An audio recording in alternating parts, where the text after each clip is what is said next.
So right now in RuneScape, there's a little bit, just a little bit of your usual Christmas drama. By the way, Merry Christmas, everybody. It's been a very good one for me personally, I must admit. So hopefully it was for you guys too. But all the same, we are here today to talk about a little bit of drama, just a little bit, because this is what's going around at the moment, and I've not made a video in ages, and we are getting back to videos now, and I thought we'd start on this one. Before moving on, we have a second round from a sponsor wanting to give you guys free cosmetics in the game. In this game, RuneScape, Zola has partnered with RuneScape to deliver you guys with these pretty awesome cosmetic items. These are the Umbra weapons that come in a pack with a staff, a sword, and chakrams. They're super nice, and the best part is you can get these for absolutely free. These were originally only going to be available until the 18th of November, but they have in fact been extended, but they're not going to be around for long. If you are interested in grabbing these, then head to the link in the description or the pinned comment and follow these easy steps. All you need to do is sign up to a Zola account, then click the claim button for your code, and then head over to your RuneScape account on the main page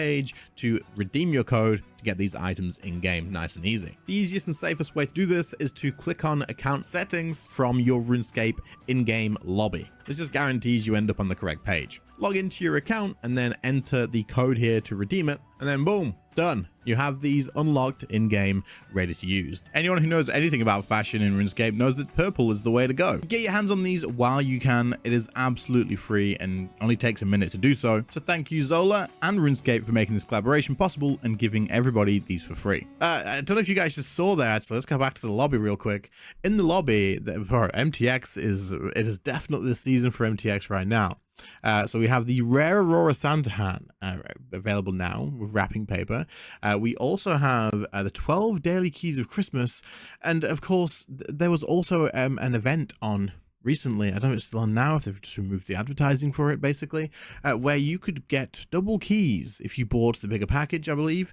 And so there's been a lot of advertising and marketing for microtransactions, and people aren't very happy, as you can probably expect. However, the only reason I'm making this video isn't just to talk about the MTX, because that's probably not what's in the title, and you guys might be thinking, you clickbaited us. I didn't. This is actually a realistic title, and I wanted to show you guys basically what's been going on. But let me just put my pin in here and we can take a look at the marketplace. Okay, so right now, I think this is a little bit of drama at the moment for the 12 daily keys for Christmas. I think Protox recently made a video on this. Maybe, was it today, actually? I had a very quick listen through it, but basically saying that it seems like the daily keys of Christmas, this was probably removed from the premium membership to avoid a clash, basically, of having like double, you know, which I guess you could definitely see that as being a thing, because they've never done this before and they remove that, and then the same time they do this. I could agree with that. If you haven't seen that video, I will link it in the description because it's definitely relevant, so go check it out. Most of you have probably seen it though, let's be honest, but it's definitely relevant. The only thing I have with that is surely they would have been able to code that so the premium memberships didn't double the 12, they just doubled the base set, and then you didn't, you know, that's that. I don't know, that's the only thing, but it wouldn't surprise me, because it also still, like, some players would be like, well, I get double anyway, so I don't need to buy that, you know, whereas now if you want that, then you gotta buy it. Anyway, the reason that I'm making this video is because I saw this absolutely golden thing on Reddit today. Now I'll be honest, I don't know whether this is new, whether this is like brought up from a little while ago, or whether this is like actually like right now. So either way, this is hilarious. This was posted 23 hours ago, which is why, and I've never seen this, by the way, which is why I feel like it's probably new, but I don't know for sure. And nobody here is saying that this was back in such and such a time. And I did have a skim through and see if I could find anything about that, and I couldn't, so maybe it is new. Let me know if you do know the answer to this. But either way, we're going to take a look at this because I just found this was hilarious. So this is Jagex explains why its microtransactions aren't gambling. For a game that everyone found on Miniclip when there were 12, RuneScape has had its endless attempts at gambling, either by the player base or by Jagex. And I opened this wiki page here actually as well, and going through the stuff, and this actually brought me back a little bit. Basically, this is a page talking about gambling, and you know, this against the rules and whatnot, and then there's the different types of gambling here. So we had officially sanctioned methods, so like staking, rat pits, conquest, party room, squeal of fortune, right? This is treasure hunter now, Squeal of Fortune and treasure hunter. and then player and gambling, we have the flower games class of this. This is all against the rules, right? So this is the stuff that we don't really see. Well, we don't see anymore because they removed the flowers from doing what they normally do and some other stuff. This is quite old though, because obviously the duel arena is gone. Staking is gone, I believe. We don't have anywhere around that now. Maybe just normal dueling in like a third-party Discord or something. But yeah, basically, Treasure Hunter is in fact here. Well, let's take a look at this, because I saw this earlier. I thought it was absolutely hilarious. View ourselves as a gambling company in terms of kind of what we provide and kind of the service that kind of we provide. First of all, who's this? I don't know who this is, to be fair. And why is this? What?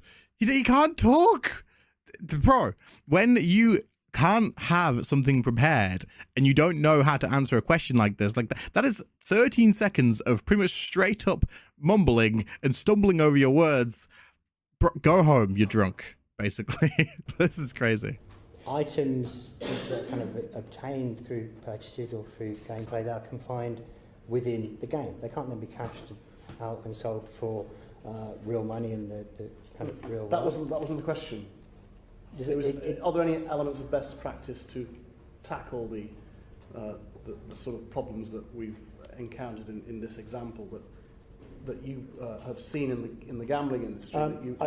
So we see here the question that was asked, because this clip actually doesn't have it at the beginning here. But the clip that the question that was asked was, what are Jagex basically doing to tackle the problems of the gambling in the game and stuff? And Jagex's response is true, I believe, in the way that that it works, is that technically this the items in the game have no real world monetary value, like with a direct form. Like Jagex aren't going to buy those items off of you in terms of real world gold. Now they know full well that you can sell those items for real world gold. They absolutely know that. So when people are throwing it like gambling addictions at Treasure Hunter and they're buying tons of keys hoping to get like all the new rares, there's a good chance that some of those people that do have that are looking at the monetary value of that, thinking, hey, if I actually look out and I buy, I don't know, 750 keys, and then I get what, like 5 of these new rare items, I could sell that for GP, and then I could sell them. I could sell the GP to other websites. I could do that. And Jagex know full well, because they're battling it every day, that the value of items and gold in their game has a monetary value. I believe a while ago, old school RuneScape, which you can just transfer gold across, by the way, through another player service, so Jagex have washed their hands of that too. But they don't get involved with it, which is pretty interesting. But old school RuneScape, I'm pretty sure, at some point, was being used for monetary value trades in prisons.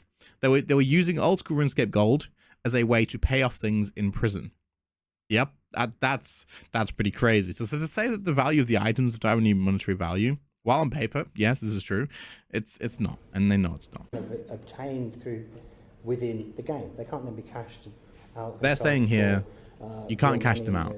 So that wasn't the question. Are there any elements of best practice to tackle the sort of problems that we've encountered in this example that you have seen in the gambling industry that you might learn from? I've not.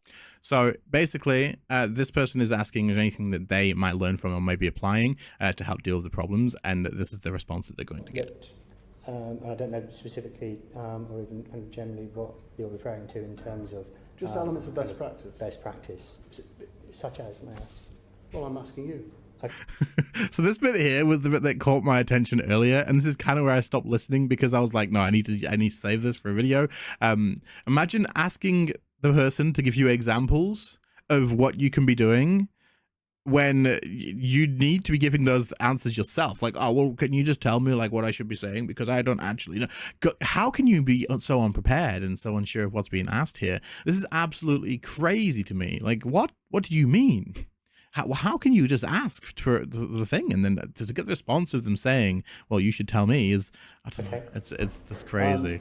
I'm not aware of, and I've not looked into kind of best practice around gambling, because gambling is not our business. And I suppose that's kind of the point that I was just trying to make to you there. Okay. So the point that he has finished on there is actually pretty good, to be fair. And if you think about it, like, why would I look into gambling best practices when we're not a gambling company and we don't do that? but you knew this was going to come up when you probably went to this meeting, I guess, or whatever you would call it. That you knew what you were going for. Surely you could have prepared for that, and then you should have looked into it. Like, is that not the job that you probably would have been taking on? I don't know. Again, I don't know exactly who this is, but this is crazy to me to think that you could be that unprepared for something like this. But I don't know, man. I mean, even if you aren't in the business of that, you know it's in your game. This just kind of shows me that they don't have any sort of care for that anyway. But I mean, they also do have things in place. RuneScape or Jagex, there's buy limits on stuff you can buy. The buy limits are pretty terrible, by the way. They're pretty shocking. There's buy limits. You can actually contact Jagex and ask them to block your ability to purchase things in game. You can ask them to disable your account to stop being able to do that sort of stuff. There's a few things that you can actually do that supports gambling awareness, and this is on their page as well. And if they have a gambling awareness section of their game, then they know full well that their gambling addiction is an issue in their game. So, you know, I feel like these points maybe should have been mentioned, but hey-oh, let's keep moving on here. Categorically weren't a gambling industry, and yet people are effectively gambling away their money. We've had a lot of debate in Parliament, and now we're bringing constraints on fixed odd betting terminals and bringing down the amount of money people can spend on them. Do you not think that you fall into that category? Fundamentally, no, because... So this person is saying that they are looking at bringing down how much you can actually spend, which again kind of leaves the price cap that we talked about. And they're asking Jagex if they think they fall into that with fixed odd betting terminals, which I guess Treasure Hunter is, because you know exactly what your odds are. They have to show you that.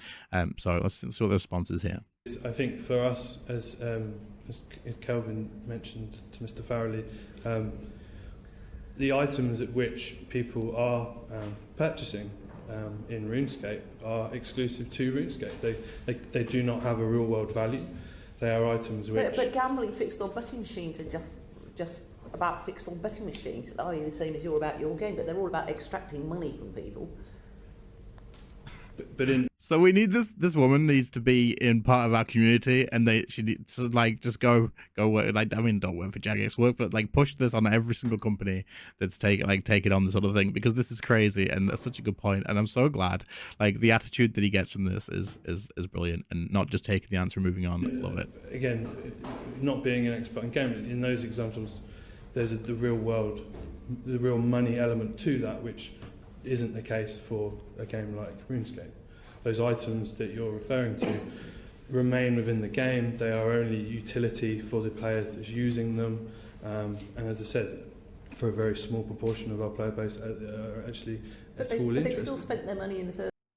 So what he's saying here in the counter argument is exactly what we were talking about earlier, in the sense that they're actually, the items stay in the game. They can't be sold. There's no real world value in them. You can't cash them out. Jagex aren't going to give you a direct avenue to get money from that. So technically, when you buy into Treasure Hunter, you shouldn't be expecting any sort of kickback from it. And for the way that the law works, whether this was then or now or whenever this actually was, it is actually a thing that there has to be some sort of way to get money out of what you're putting money into for it to be gambling, I believe. So what he's saying is a fair point, and it makes sense, but it's still gambling in the sense of the player might not be getting any monetary value out of it, but they are looking at it like, hey, look, here's this chance at an item. I'm going to pay some money and see if I get that in return. That is gambling, because you don't know if you're going to get it or not. You are pulling a freaking roulette wheel and hoping that you get it. That is gambling. It is, I don't know, it is exactly what it is. So this needs looking at and changing for sure. Things that we're going to try in the future are not even related to Treasure Hunter directly. Like, there's no gambling aspect or something like that. So everything that we're trying is in the future to try out things, how they appeal to the players, and do like things very different from how they were done in the past. At least that's the ambition that we're trying to follow. This is not the end. We're continuing, and it's an ongoing dialogue. This is not the final solution. I mean, this is the very beginning. This is the beginning. It would be very, very ambitious to say this is the final solution. We found something that properly works. We'll just try out things, and I mean, it's a journey that we have to take together, and I hope the players will participate.